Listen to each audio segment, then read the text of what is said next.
Welcome, Wildcats, to another episode of the Weber State Weekly Football Game Day Show. We're a member of the Big Sky Podcast Network, and I'm your host, Colby Peterson, during this fabulous bye week. On the show for today's game day, we've got an old friend, a returning champion, a recent guest, Sean Lewis. Sean, how are you doing, man? Hey, Colby, how are you doing tonight? Hi, man, we're good. Sorry, I just switched the setting and things went awry. No, we're great. I'm happy to be here. Thanks for having me. Yeah. And then we've got not one, but two representatives from Weber State's signpost. First, we'll go in seniority. We'll go first with sports editor Emily Miller, back to chat with us. First time since last week. Emily, how are you? I'm good. I'm happy to be here. Yeah. And then for the first time in season 3, we've got Simon Mortensen joining us. Simon, how have you been, man? How was the summer? Summer was bad. Oh. Well, I mean, like, it was bad in the sense that it was the first semester that I took summer classes, and I was just working the entire time. So I don't know. I wanted to be like 4th grade again, but you can't get that back, I guess. But you can't get that back. No. And welcome to adulthood, my friend. It's a scam. Yeah, it's a scam. It is a scam. But I did just come from the men's basketball media day and talked to Coach Duft and Dylan Jones and Keith Dinwiddie and Zaire Porter and all those guys. So it was fun. And yeah, I saw some. We might have to do an episode on men's basketball a little bit soon because seeing some of those videos today from interviews with Coach Duff, talking about the roster, really excited for some of these players that they've went and got. I think that it's going to be interesting. Coach Duff especially talked about the fact that he feels like the floor is going to be stretched quite a bit this season, so the spacing will be good. So we'll see, but yeah, we'll have to do some of that later. But now let's talk a little bit about football. So on today's show, obviously, like we said, the Wildcats are on a bye, so we thought, hey, let's take an opportunity to take stock a little bit of what's going on. So first, we'll give Emily and Simon an opportunity to give their takes about what happened in Davis on Saturday night last week. Just kind of talk through that, and then we'll move on to grading the Wildcats on the road thus far. We're going to kind of get some takes on offense, defense, and special teams, and kind of name some players that has stood out in this young season. Then we'll take a quick fly around the sky, and we'll get takes. So far, guys, Chappie's winning, and I don't like it.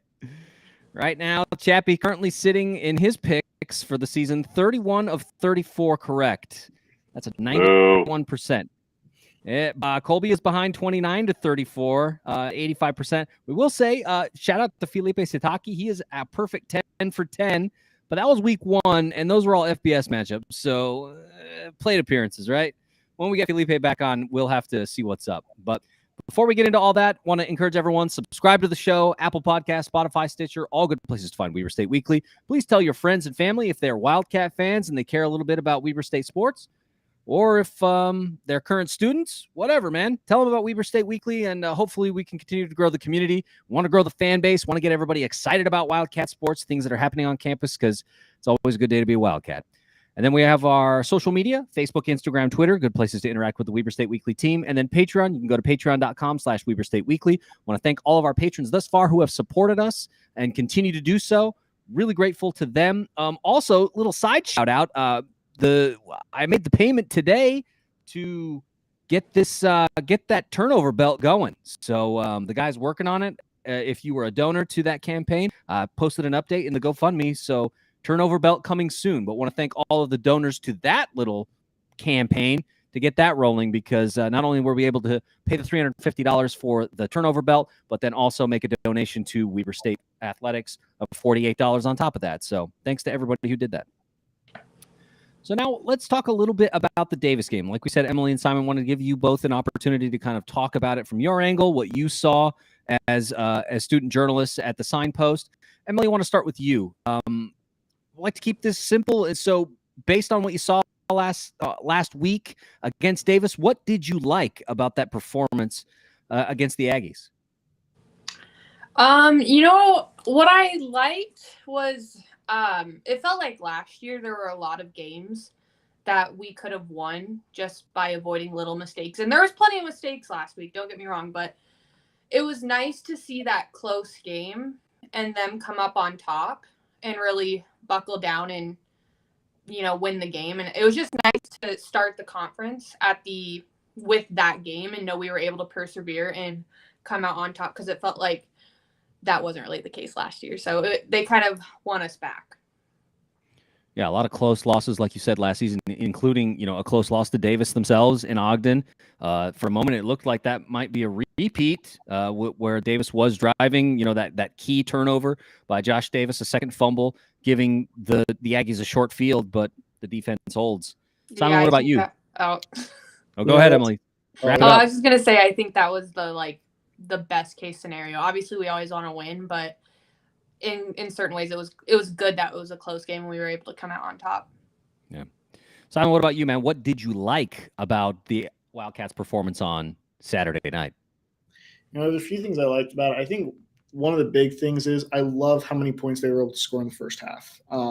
This offense is fast. It is quick. One of my favorite things that Bronson Barron said about it was this offense is simple for him to understand. And it seems like they're keyed into it and able to get a lot of yards and get them quick. The other big thing that I love, and it's going along with what Emily said, is last year we wouldn't have been in a position to really make that defensive stop. And that defensive stop is one of my favorite things that we saw just in those last 2 minutes.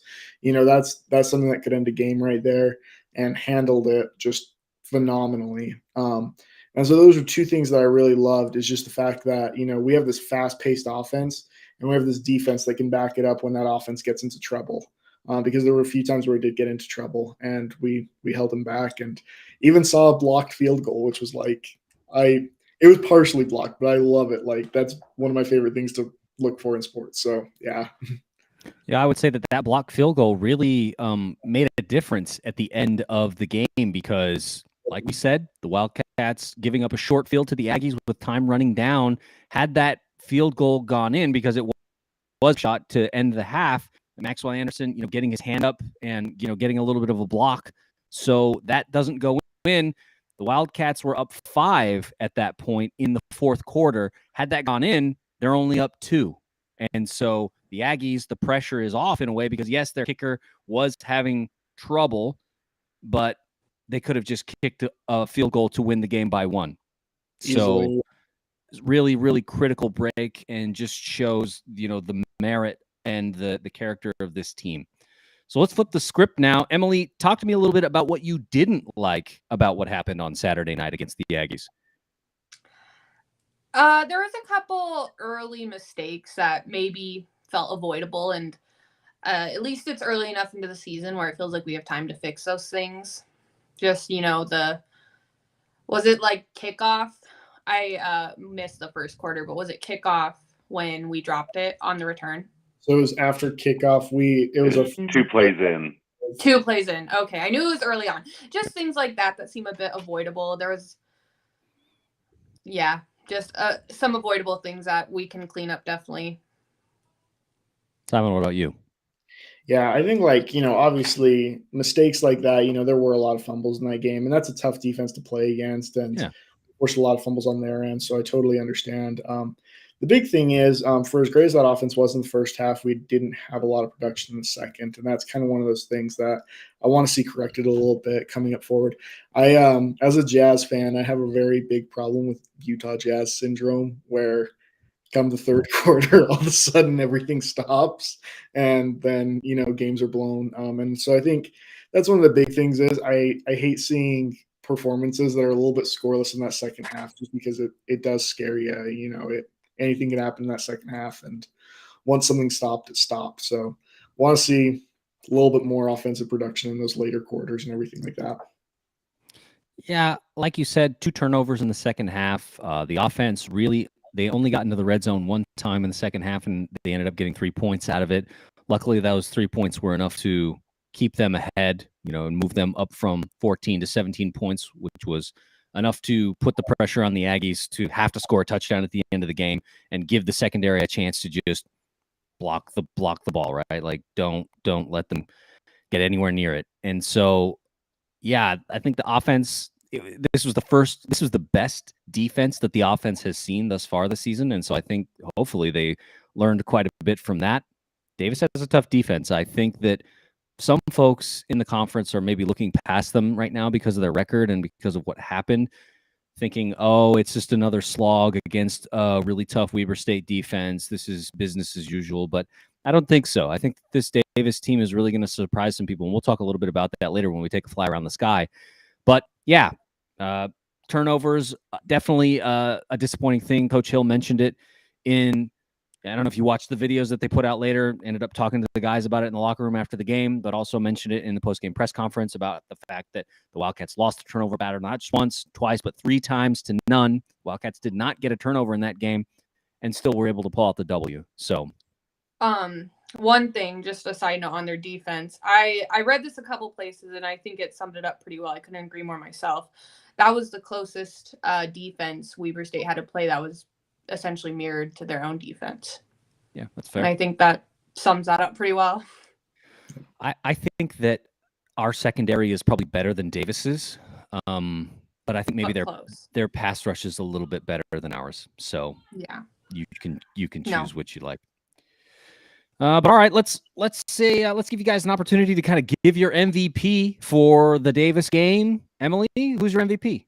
So I don't know if it was ever confirmed, but if it was Maxwell Anderson who blocked that, I think it was him. Yeah, it was him that got his hand on it. So if it was him, then for sure him. But if it wasn't, probably Desmond Williams. Yeah, no, he was big. Simon, what about you?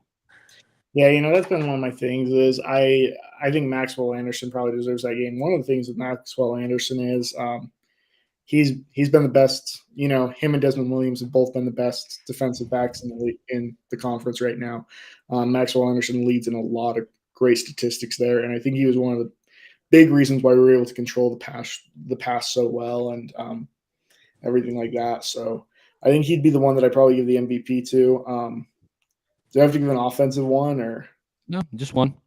I'm going to agree with both of you because not only was Maxwell Anderson the one that got the hand up and blocked that field goal, he was also the one that blocked that final pass into the end zone to give Davis the turnover on downs, give the Wildcats the ball to kneel it out and close the game.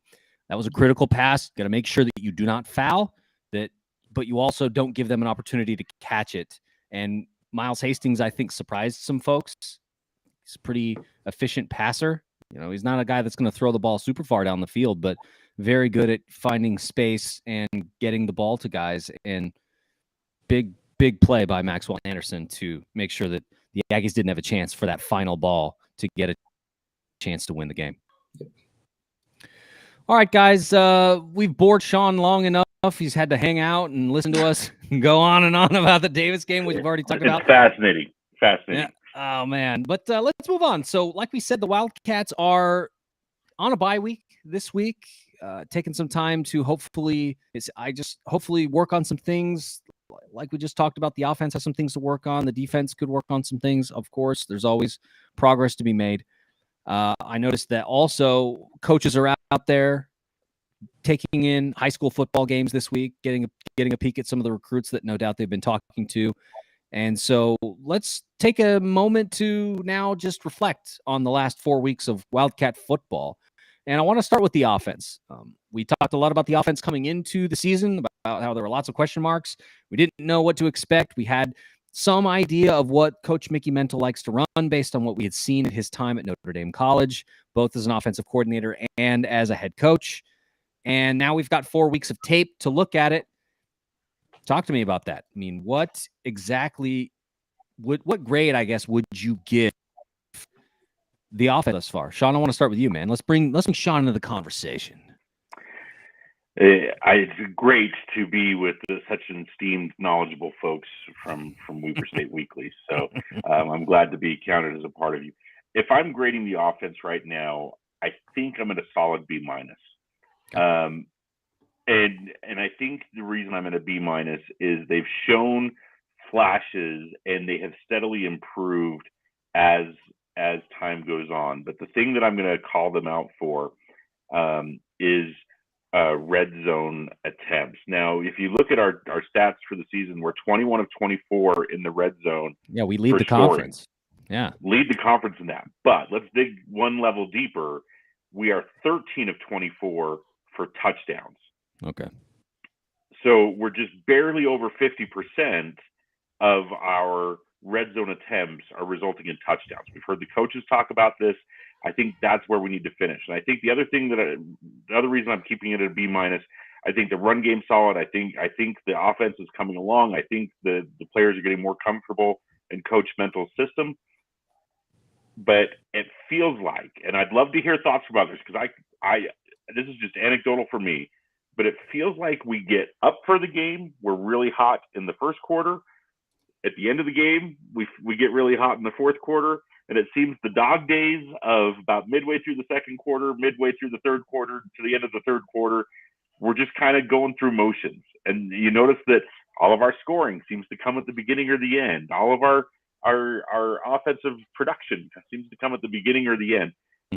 I'd like to see more consistency throughout the dog minutes of the third or the second and third quarters. Yeah, and I think Coach Cahill has talked about that as well, about consistency on offense, consistently moving the ball, especially after last week's performance where they came out hot in spite of the turnover to open the game, had a couple of really good scoring drives, marched down the field, put 14 points up on the board, and then everything came to a screeching halt in the second and third quarters. Well, that's not fair because I think they did kick that field goal in the third quarter. Let me just check the box score. Yes, kicked the field goal in the third quarter, but nothing in the fourth quarter. And so Emily, what about you? Grade for the offense thus far in 4 weeks into the season? I'm going to give them a B because there's always room for improvement, but sure. I really like where we're at for 4 games in, and especially having this bye week to kind of recover. It feels like for once we've always had a good running game. Like that's never really been a concern. We find ourselves in the end zone a lot with that, but I don't think we get a pit in our stomach as much when the ball's thrown down the field, those longer passes. It feels like a lot of people are on the same page for the first time in a long time. And I'm pretty happy with where we're at, but I wouldn't give them any more than a B just because I think there's definitely room for improvement. Okay. Simon, what about you? I think a B is definitely fair in that case, as well as B-. But I think I'm leaning more toward a B. I think one of the things is we saw what an A performance was against Utah Tech. Like what they did against Utah Tech, I would totally give them an A on any day.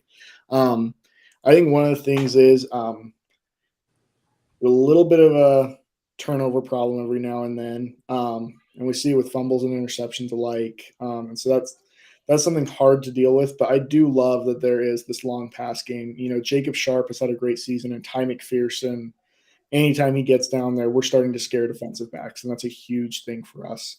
And so that's where I probably leave this offense at. I think there's a good chance that, Bronson Barron makes a great case for offensive player of the Big Sky Offensive Player of the Year. Like, I think he has a shot at doing that, and would love to see what he pulls out, because right now he's sitting second in the conference with yards and touchdowns. If I'm right on that one, someone fact check me or. Yeah, you're right. Second in the conference in yards, and then looking at touchdowns as well. Taking a little peek here, he's got 7. Miles Hastings has 9. He's got 8. Miles Hastings has 8, but Lucas Johnson from Montana has 10. Gunnar Talkington has 10. So it's a little bit more murky that in the fourth. So that's where what Sean talked about was kind of important, right? Closing out those red zone visits, getting those touchdowns. The opportunities there to be at the top of the conference, but still working on it. Yep. I think for me, guys, I'm going to go more with Sean. I'm a little bit more pessimistic. I think B- probably the place where I would put it. The run game has been phenomenal. We'd like to see that. Coach Mental noted at the beginning of the season that he was excited about this run game. We wanted to run a balanced offense. I think we've seen that. The Wildcats are number 3 in the conference in terms of rushing yards. And it's, if technically in terms of yardage, they're number 2 behind Montana State. But in terms of our average per game, yeah, it's 3rd. I think that the passing game has improved greatly right now. Like you said, Bronson Barron is the second the second best quarterback in the conference in terms of passing yards. And that's with an FBS game on the docket and a win. Of course, you can say, well, there's a D2 opponent in there too, Colby. Yes, there is. But also there's a tough Davis opponent in there and Utah Tech. And so I don't think we saw that last year. We didn't see Bronson Barron sniffing the top 5 at all in passing yards just because of the way that the offense had trouble getting the ball out of the pocket. So I like that.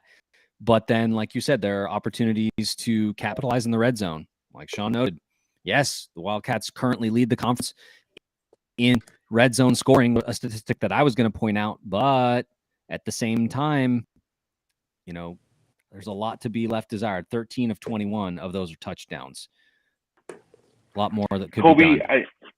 I want to say, I think we've talked about this several times. Bronson Barron's improvement last year to this year already, he's like a completely different player. I think it's Coach Mental. Yeah, I think it's Coach Mental as the new quarterback's coach.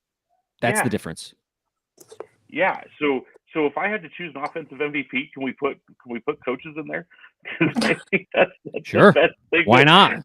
I think that Mickey Mental is the best thing that's happened to the Weber State offense this year. Yeah, hands down. That's the best thing in the Weber State offense. Yeah, Emily Simon, MVPs on the offensive side of the ball for you? I mean, Coach Mental is a really good choice, but I've really liked Jacob Sharp. Oh yeah, he's been a revelation, right? I just got to say, that's exactly the word I would use. He's been my favorite to watch, so I'm going to go with Sharp. Yeah, Sharp currently second on the team with 310 receiving yards, just 3 yards behind T-Mac. So, and T-Mac was actually my pick. I love watching T-Mac. It doesn't seem like anyone can catch up to him. He can get any deep ball, any grab, and once he's in the backfield, that's the one that's scaring DBs a lot. Is that his yards after catch are phenomenal, and he's been one of my favorite players to watch. I think him and Bronson Barron have really connected this year and made some incredible plays. So I'd probably put T-Mac up there as mine, and Barron is a close second because I think he's also shown great strides this year and done phenomenal. And, yep. Coach Hill, I think it was after Utah Tech said T-Mac's going to be a real problem, and I already see him doing so. So I'm pretty excited for the end of the season. Look at the attention he got in the Davis game, right?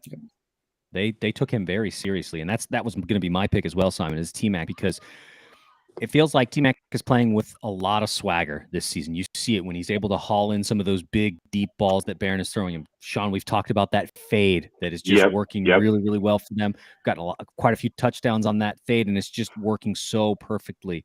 Exactly. That's not the T-Mac that we saw last season. Of course, you can say, well, Barron's got to throw the ball to him, and that's great. He is getting the ball. T-Mac's got to haul it in, and like I just said, he's going to get more and more attention as the season goes on. And if he's able to answer the attention that he's going to get from Big Sky DBs and continue to haul in big passes or critical passes, yes, you can quibble about the interception against Davis on Saturday. Sorry, the ball gets tipped up in the air, whatever. It is what it is. Mistakes happen. But overall, I think T-Mac is doing his job as a captain and invigorating the offense, playing with some swagger, along with Josh Davis, right? Josh Davis is playing with some swagger as well, which is a guy that we haven't talked about yet, but currently leads the Wildcats in rushing yards.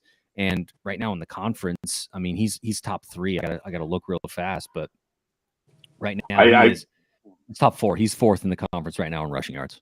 Colby, I wanted to just add to that I don't want to give our running backs room any bulletin board material for the locker room, just internal, that we didn't talk about them, because the two-headed monster of Bankston and Davis have just been tremendous this year. If you want to add McMillan in that, as another, just the whole room has just been great. And I think their consistency and being solid is why we're not talking about them right now, because the passing game has come so far, and the running game didn't have as far to go. And so I think that's why they're not getting the love tonight, or today. But they've been so consistent that sometimes we forget how great those guys have been this year. Yeah, because we haven't talked about Damon Bankston at all, and we really should. That 160-yard game against Utah Tech, that was big. Yeah. So let's flip the script, guys. Let's talk a little bit about the defense. The defense is reinvigorated. This is a Wildcat defense of old, and Jay Hill has said that this is probably one of the best defenses he's ever coached. Grades on the first. Sean wants to go first. What's your grade? A++++. It's A+. Yeah. Right. I don't think we could any argument. And here's my reasoning, because I got to back this up. And thanks to our crack research staff of Chris Ferry, done a good job. This. He did a good job with this today. Weber State defense, top 10 nationally in 6 different categories: interceptions, third down conversion percentage defensive, red zone defense, number 2. We're number 1 in interceptions, number 2 in third down conversion percentages, number 3 in team passing efficiency defense, number 5 in scoring defense, and number 10 in total defense.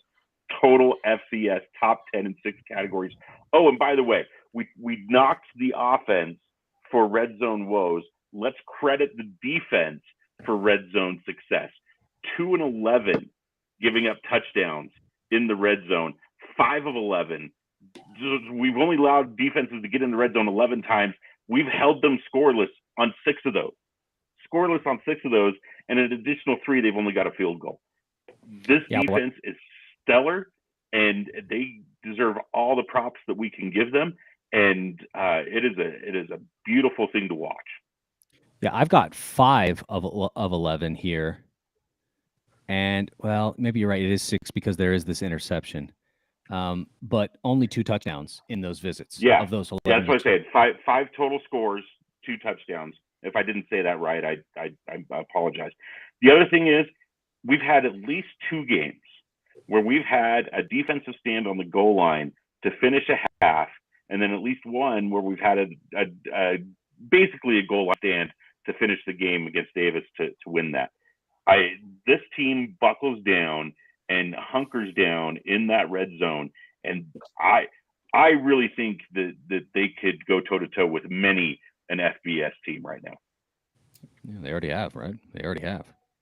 Well, one, I'm just saying there's many out there. Emily or Simon, who wants to go next and give the defense probably the same grade? Yeah, I mean, I was about to say, can anybody argue? Sean said it great. They buckle down, and it is hard to get anything through them, and I just hope it only gets better, if that's even possible. I think one thing to note that Sean brought up was pass defense efficiency. The Wildcats have defended far more attempts than any other team in the conference and most teams in the country, considering the defense or the offenses that they've already played. Davis is a very pass-heavy offense. Yes, you could say Alonzo Gillian likes to run. Yes, of course he does. But the way that they scheme, it's a lot of these little short passes. And so there have been a ton of attempts, plus the Utah Tech game, a ton of attempts, right? I mean, Utah State, they didn't do anything. They didn't run the ball at all because they had to pass, and that's why Bonner threw 4 picks. I mean, you said it yourself. Miles Hastings doesn't throw long, but he throws a lot, and yeah, the stats speak. 39 of 57. If you've got to throw 39 times to get to 256 yards, that's like, to put that in basketball terms, because I'm more of a basketball guy. That's like taking 60 shots to get 20 points, right? It's volume, and you're not getting it done at that point. Yeah, I mean, at that rate, so Miles Hastings, 256 yards, just 55 more yards than Bronson Barron. He's averaging only 4.49 yards per attempt, whereas Barron, he had 200 yards, 201 yards. Divide that by his 30 attempts, 6.7 yards, which was not a prolific game for him, but more efficient. Offensively, we are averaging 10 yards per completion. So that means, on average, when we're throwing the ball, we're getting a first down. That's pretty good. It's pretty incredible. Simon, what about you, man? Your grade? I think we have to all go with the same grade on this one. I don't think you can rank him at any less.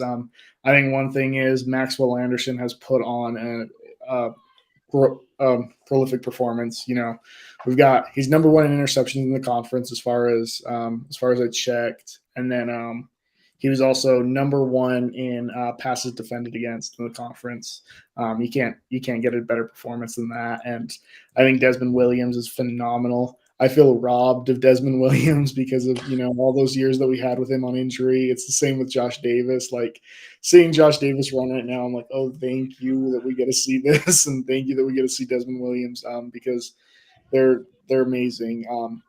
And I don't know what more can you say than they got a team that went over and beat out their conference last year with Logan Bonner, and they got their fans to start booing at Logan Bonner. I don't need we say anymore, right? Just ask any Utah State fan. They were booing the coaches, not the player. Come on, sure. Let's be fair. Sure. Oh, yeah, that's what they said. Oh, but I told Simon about that press release. Never seen a coach more angry than Utah State's. Yeah, a good point, Simon, about the interceptions. I mean, the Wildcats lead the conference right now with 10. Count them, 10 interceptions in 4 games. The next closest is Davis with 5 in 4 games. That not just leads the conference, leads the nation. Yeah, leads the nation. So, I mean, it's really, really incredible what the Wildcat defense has done. We've talked a lot about the secondary. We've interviewed a ton of people from the secondary. It's just really been the pass rush. If there's anything I can pick at nits on, I'd love to see the Wildcats get home a little bit more. Sean and I talked a little bit about that on the Monday show. And so we'll see what that brings, because the Wildcats right now sitting in terms of sacks, the Wildcats not necessarily crushing it when it comes to sacks. And so we'd love to 4 on the season, Colby. Yeah. I got 5 of them in 4 games. And so that's 11th in the conference. Northern Colorado has 4. We have just one more at 5. Montana's got 16. Now, Montana hasn't played the schedule we have, but they're getting home. Patrick O'Connell is legit. So can I know we've been critical about the defense for not getting home and getting to the quarterback, but let's give credit where credit is due. The red zone defense is amazing. We're also holding opponents to 15 to 68 on third down. That's 22%. We are getting off the field, and that is important for a defense. And I'm okay with not getting sacks when the rest of it is working, right? And I think that's where we're at right now. Yes, I'd love to see more sacks. I want to see them get the reward for that rushing. But right now, we're not rushing, and our secondary is fantastic. Our rushing defense has been fantastic. I mean, we have shut down the teams we've played, and it's just been a beautiful thing. One last thing I wanted to say on conversions, and then we can move on to special teams. Interesting thing about that, Sean. So, like you said, third down conversions. There was a point in the season where the Wildcats were leading the nation at third down conversions. People just weren't, and a lot of that had to do with, especially that Utah State game where they did not give up a single third down conversion. Fourth down conversions are interesting though, because the Wildcats are third in the conference right now. They're 5 of 14 in 4 games, 14 attempts have gone for it against the Wildcats. 4 games. Nobody else in the conference has more than 8. Well, that's not true. Northern Colorado has 9. Sorry. But 14 times they've gone for it against this Wildcat defense. Only 5 times have they come away successful. That's pretty incredible, man. And it also is really weird. Like, what are teams doing that they have to go for it on fourth down 14 times? I don't know. Desperation, I guess. Well, they're not getting the first down on third down. That's what they're going for it on fourth down. They're like, it's short yardage situation. They're like, we got to try it. We got to try it. Really quickly, guys, MVP for the defense then? Kyle Thompson. Options. I got to put Kyle Thompson in there, I think. No, the defense. Oh, I thought you meant special teams. You said special teams before, and then I'm like, okay. Yeah, Simon.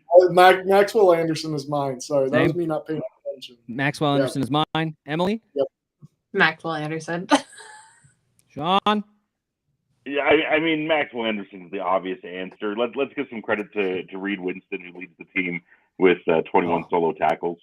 And so let's give some credit there. But Winston Reed has been he's done a really good job of cleaning up, getting a lot of tackles, just getting things down. So Winston Reed really playing and also doing a good job, in that captain's role as well.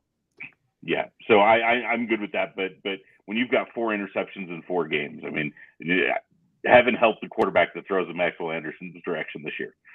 Yeah, they don't want to.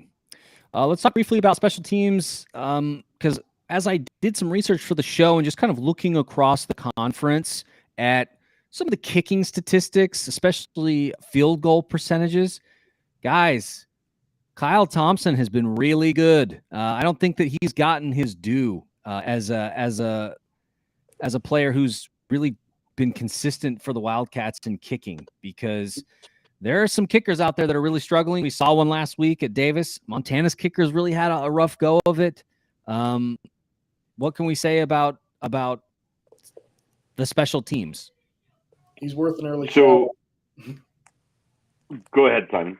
Oh no, I was just saying Kyle Thompson's worth an early shout out. You know, he is. 8 of 11 on the year. His 3 misses have all come at 40+ yards. Yep. So he's money within the 30-yard or 39 yards and in. He's perfect on the season. I think we need to give him credit because as the offense has struggled and not getting those touchdowns and finishing out, he's cleaning up the mess and getting the 3 points. So we're not coming away with empty possessions in the red zone. So I think that's a good thing. We did have the muffed punt to open the season, or the muffed kickoff, right? That led to points in our opener. I think we've had a couple of special teams instances. I don't think the special teams have been as stellar this year. If I'm giving a grade to that, I think they're at a C+ because I'm looking at this as average. I know a lot of people think C is bad. C is average, and so C+ is right where I'd grade them because they're not the A team that we've come to expect under Jay Hill. And I think the pressure of those expectations, fans love the special teams. We know it's a staple of the Jay Hill experience. We haven't seen the fakes. Jay Hill hasn't been quite as gung-ho. We saw one that didn't work so well. Yeah.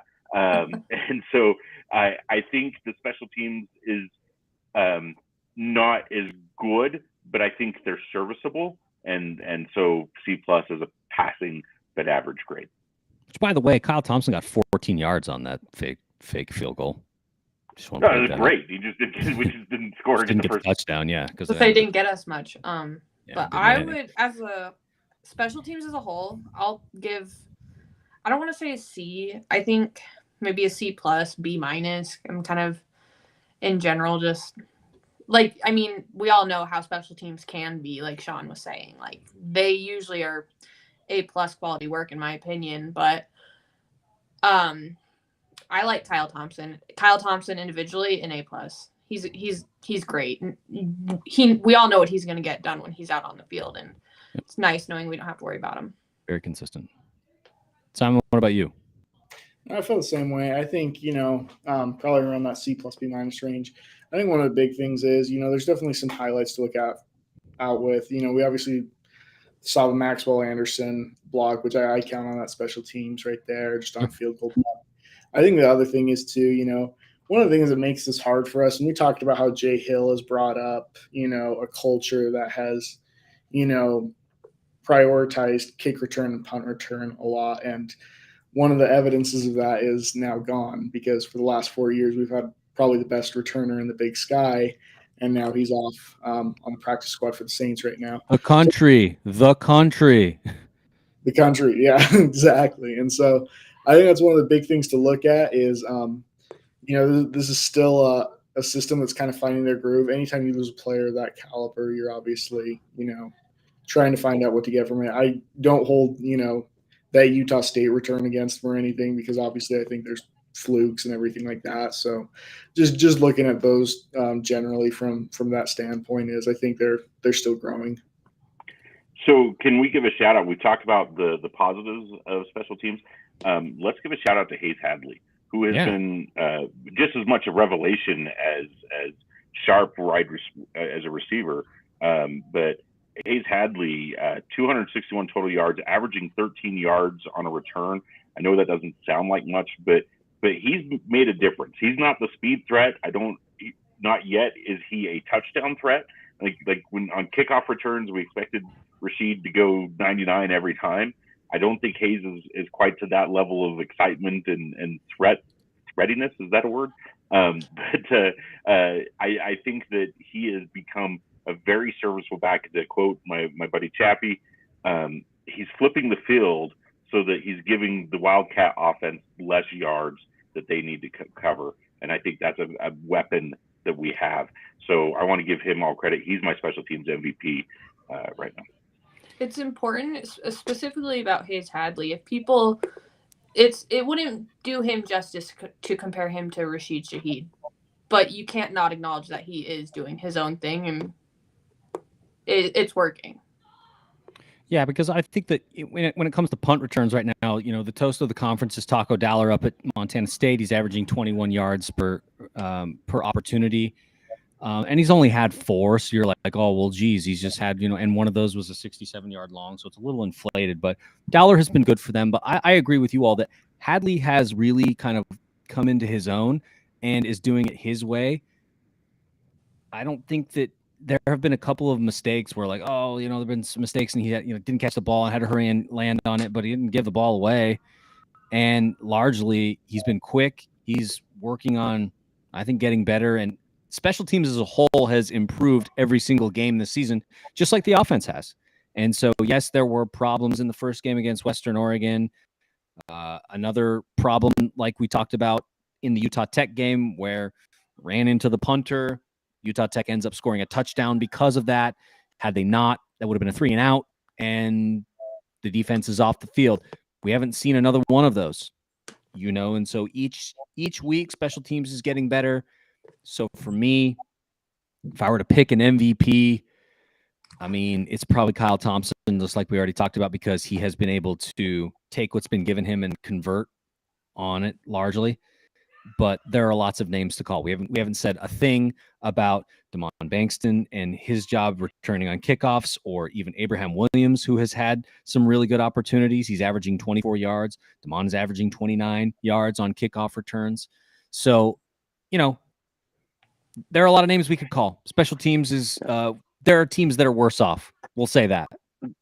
Colby, I don't want to beleaguer a point, but I do want to give some props to Brett Hine of the Standard Examiner.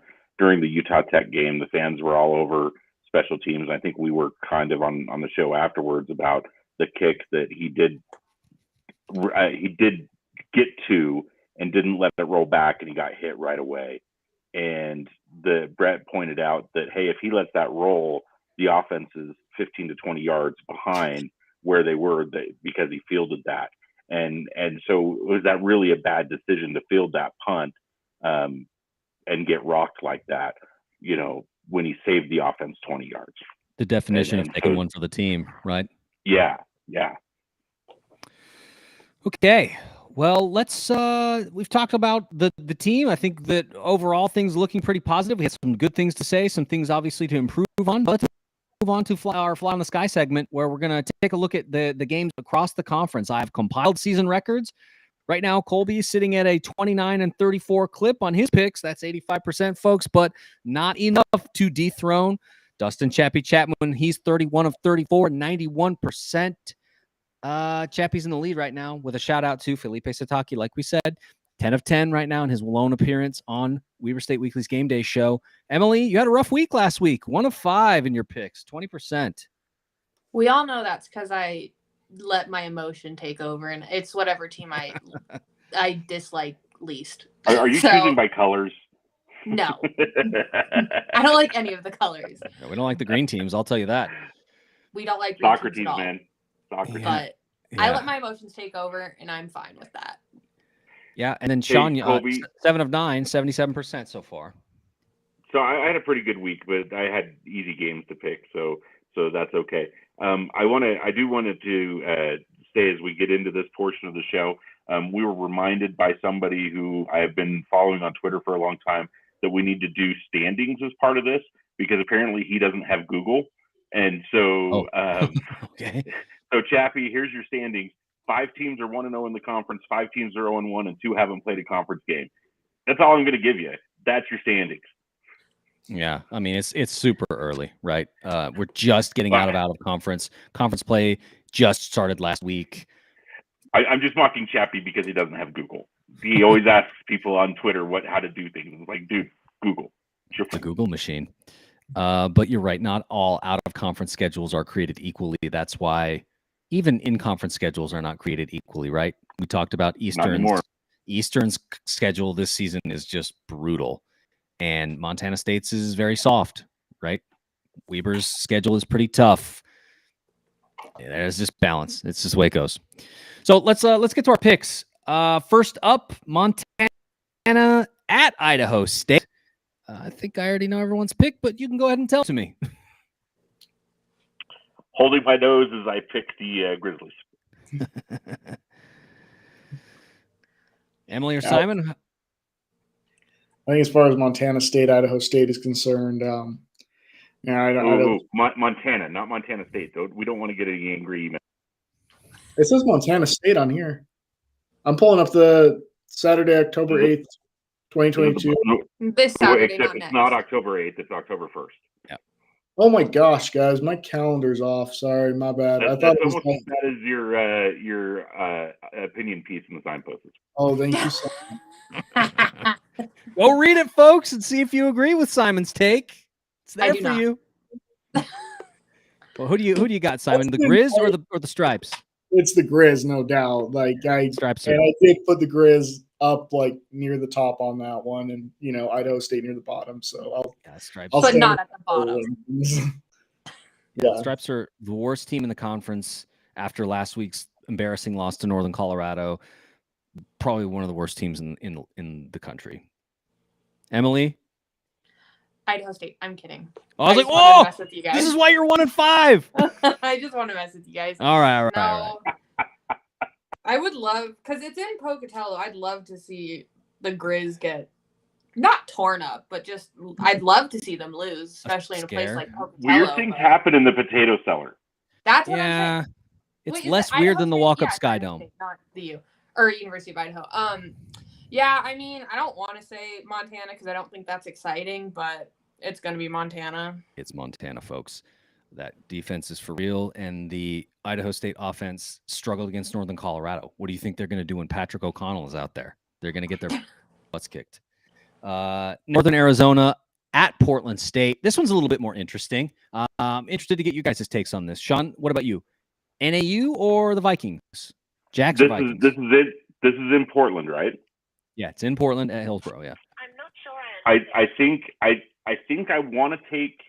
I want to take NAU, but okay. I'm going to go with the Lumberjacks. I think they can handle the road trip, but they don't usually win on the road, and so I worry about that. But I'll go NAU. Okay, I'm very down on NAU after last week. But Emily, what's your take here? NAU or Portland State? A green team.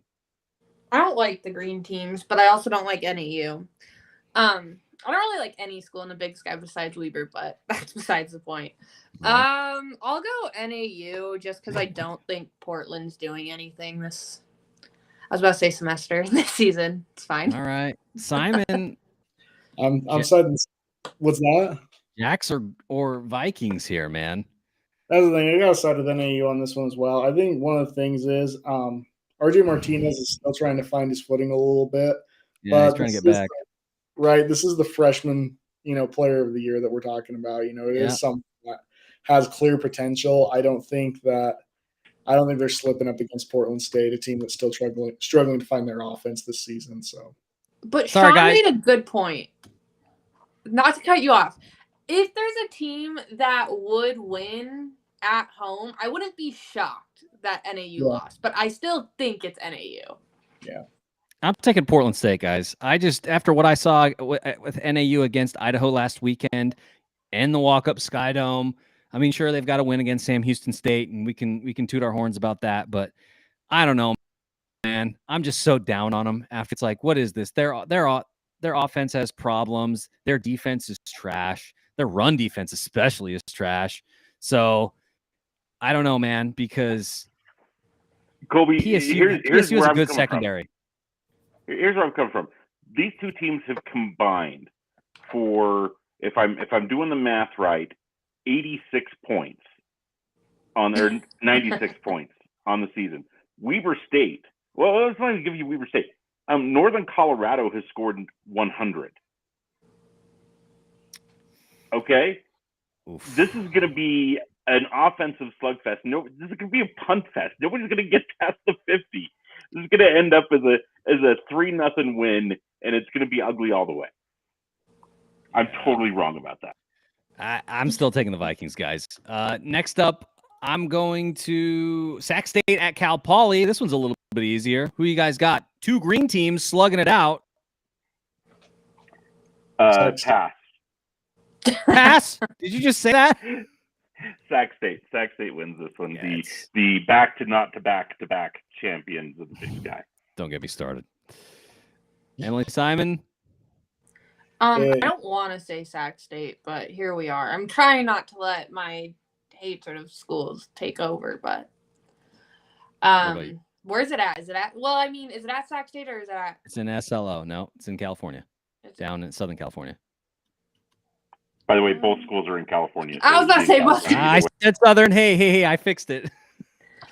Is SLO now my Californian showing? And I don't even know if SLO is considered Southern, but that's a conversation for another time. Okay, hey, I'm not going to quibble with a Californian. More central. Hey. It's more central. Okay. It's central, but that's fine. It's fine. I don't know. I'll say Sac State because I probably have to redeem myself, but I want Cal Poly to win. You need to start making some good picks, Emily. 1-5 so far. Simon, what about you? Oh, I said Sac State. There's no way I'm touching Cal Poly on a win. No. Yeah. Sac's defense is too good.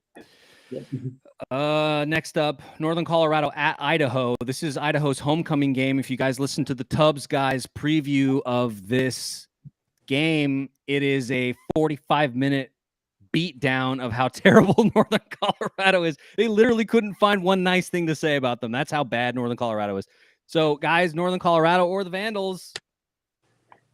Grandpa McQueen would be very mad if I didn't choose the Vandals on this one. Yep. May he rest in peace. Emily, Simon? I think the Vandals are kind of fun to watch. I don't know. They are fun. So we'll go Idaho. Okay. Simon? I think Idaho, but I think there's a good chance that this turns into a close game, but I still think Idaho. No. I don't think so. Stop with the UNC support, Simon. Yeah. No. I'm over it. You need to stop. I'll take my hands off on this one, but yeah, I still say Idaho, but I don't think that the gap is as far as is being told. So, hey, can Simon's we give a Weaver State Weekly? Getting his master's at UNC, and this is how he's breaking it to us. He's supporting them too much. I can't. Can we give a shout out to a friend of the program, Chris Hammond, who just took a job with the Idaho Athletics Department? Yeah, congrats to Chris, man. And congrats to Chris. Good job on that. Yeah, we're gonna miss the Podfather. Obviously, now working for the university, his ability to talk about them, in a podcast format, a little limited now, but we grateful for the opportunity that the Podfather gave us to come into the Big Sky Podcast Network and join our fellow friends. We found some good friends here, and so congrats to him. And I know he's gonna do well raising money for the Vandals, man. And there's a lot of energy going on up there. Let's talk Davis at Montana State, guys. Most interesting game of the week, in my opinion. Sean, who are you picking? Again, holding my nose.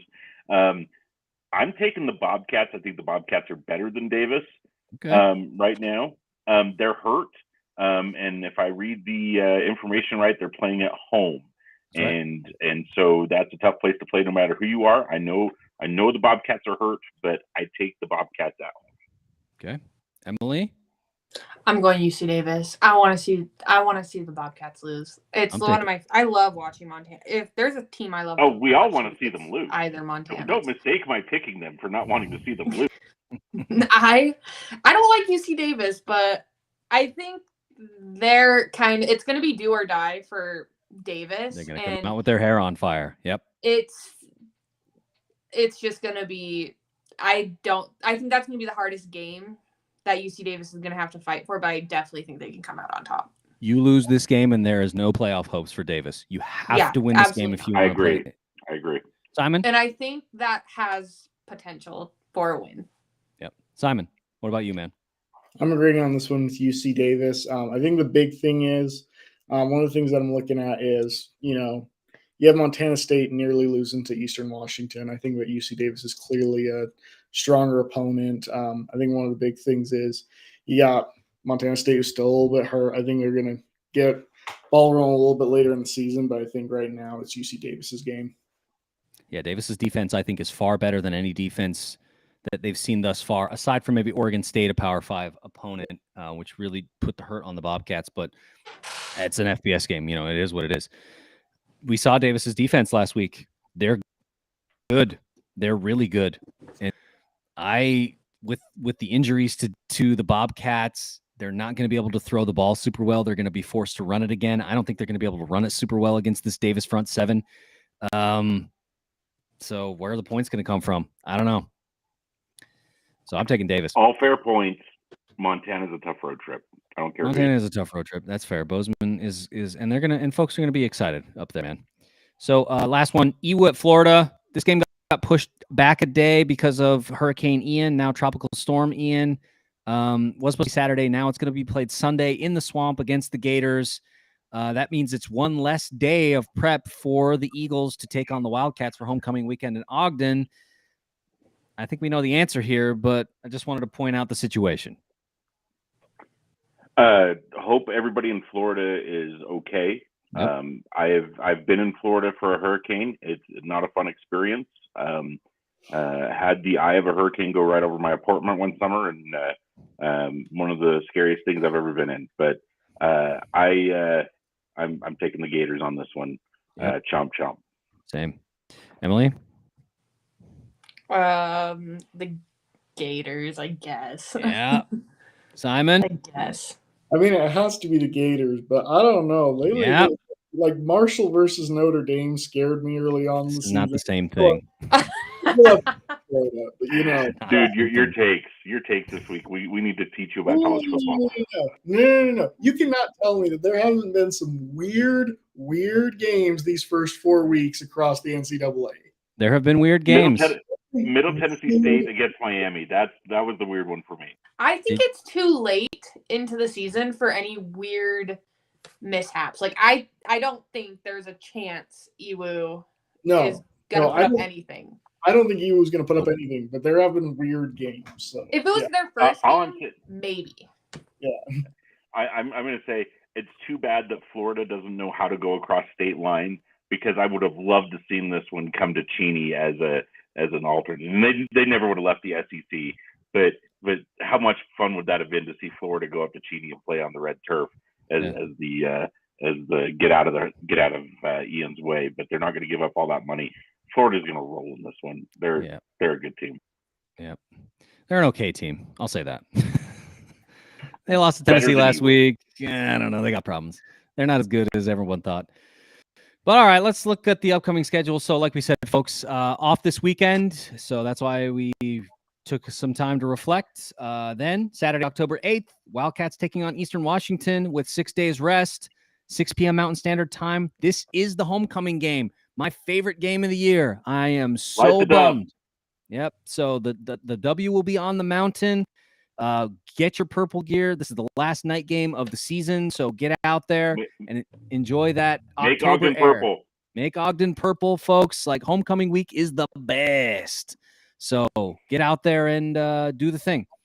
Then October 15th, Wildcats take the trip up to Portland State to take on the Vikings to hopefully get revenge after what happened last season. 3 p.m. Mountain Standard Time. That'll be on ESPN+. Then the following week, October 22nd, the Wildcats on the road again, this time in Bozeman to take on the Bobcats, 1 p.m. Mountain Standard Time. That'll be on ESPN+ as well.